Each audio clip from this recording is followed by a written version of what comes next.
প্রিয় দর্শক আসসালামু আলাইকুম। তো এই ভাইয়ের বরে ধরা খাইতে খাইতে একবার নিঃস্ব হয়ে গেছে, কয়েক বছর থেকেই ধরা খাচ্ছে। এমনকি যে এই ভাইয়ের এই বরকে ধরা খাইতে খাইতে এমনকি বাড়ি আলিও চলে গেছে, ঠিক আছে। তো এই বড় ভাইয়ের মুখ থেকেই শুনেন। ভাই বলেন, কত বছর ধরে এই বর করছিলেন আপনি? এই বরে ধরেন বিগত 5 বছর ধরে খালি ধরা খাইতেই আছি। তাই? এই বরে 5 বছরের মধ্যে হ্যাঁ।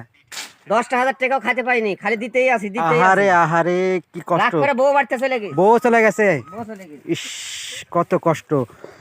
তো এই ভাইয়ের জন্য সবাই দোয়া করবেন, যেন ভাইয়ের আবার নতুন হারে যদি খ্যাত করে, যদি খ্যাতটা ভালো হয় তো বিয়ে আবার করার পর কাকা বরপুত পাবা। আবার বিয়ে করার পরে গাছিন বর পুতবেন। যাক, সবাই দোয়া করেন এই ভাইয়ের জানের জন্য, যেন ভাইয়ের খ্যাতটা ভালো হয়, ভাই আবারও যেন বিয়ে করতে পারে।